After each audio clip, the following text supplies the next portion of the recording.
નમસ્કાર દર્શક મિત્રો, હોટલાઇન ન્યૂઝમાં આપનું સ્વાગત છે। બંગાળના મુખ્યમંત્રી શુભેન્દુ અધિકારી શપથ લે એ પહેલા જ એમના પીએની હત્યા કરી દેવામાં આવી છે। આ ઘટનાને પગલે બંગાળ પોલીસ દોડતી થઈ છે, ત્યારે પોલીસ દ્વારા ઉત્તર પ્રદેશ અને બિહારમાંથી 3 વ્યક્તિઓને શકમન તરીકે ઉચકી લેવામાં આવ્યા છે અને બંગાળ એટીએફ દ્વારા એમની તપાસ કરવામાં આવી રહી છે। સમગ્ર ઘટના અંગે જો વાત કરવામાં આવે તો પશ્ચિમ બંગાળ પોલીસના સ્પેશિયલ ટાસ્ક ફોર્સના એસટીએફે બિહારના બક્સર અને ઉત્તર પ્રદેશના બલિયામાં દરોડા પાડીને 3 લોકોને અટકાયત કરી છે। પકડાયેલા આરોપીઓમાં મયંકરાજ મિશ્રા, વિકી મૌર્ય અને રાજસિંહનો સમાવેશ થાય છે। આ તમામની મધ્યમગ્રામ પોલીસ સ્ટેશન દ્વારા ધરપકડ કરવામાં આવી છે।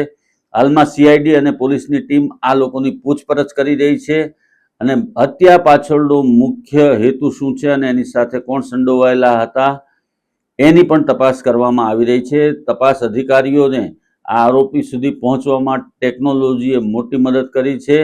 આરોપીઓ પૈકી એક ટોલ પ્લાઝા પર યુપીઆઈ દ્વારા ઓનલાઈન પેમેન્ટ કર્યું હતું। આ પેમેન્ટના આધારે તપાસકર્તાઓને તેમનું લોકેશન ટ્રેક કરવામાં સફળતા મળી। ત્યારબાદ ગુપ્ત માહિતીના આધારે 10 મેના રોજ બિહાર અને યુપીના વિવિધ વિસ્તારોમાંથી સર્ચ ઓપરેશન હાથ ધરીને તેમને દબોચી લેવામાં આવ્યા હતા।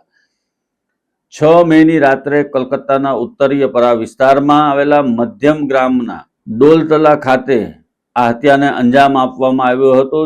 શુભેન્દુ અધિકારીના પીએ ચંદ્રનાથ રથ પોતાની કારમાં ડ્રાઈવરની બાજુની સીટ પર બેસી અને ઘર તરફ જઈ રહ્યા હતા અને એમનું ઘર બિલકુલ નજીક હતું, ત્યારે અજાણ્યા હુમલાખોરોએ બાઇક પર આવી અને એમના ઉપર આડેધડ ફાયરિંગ કર્યું હતું અને આ ઘટના સ્થળ પર જ શુભેન્દુ અધિકારીના પીએ નું મોત થયું હતું, જ્યારે એના ડ્રાઈવરને ગંભીર ઈજા થઈ હતી। પોલીસે જે ધરપકડ કરી છે એ 3 આરોપીઓ પૈકી 2 બિહારના બક્સરના વતની છે, જ્યારે ત્રીજો આરોપી ઉત્તર પ્રદેશના બલિયાનો રહેવાસી છે। પોલીસ હવે એ તપાસ કરી રહી છે કે શૂટર્સને સોપારી કોણે આપી હતી અને આ હત્યા પાછળ કઈ રાજકીય કાવતરું છે, કોઈ અંગત અદાવત છે કે પછી આ એક ષડયંત્રના ભાગરૂપે હત્યા કરવામાં આવી છે। જે પ્રમાણે બંગાળની અંદર અત્યારે પરિસ્થિતિ છે એને જોતા આ એક રાજકીય હત્યા છે અને એમાં પોલીસ કશે પણ કાચું કાપવા માંગતી ન હોવાનું પણ ચર્ચાઈ રહ્યું છે।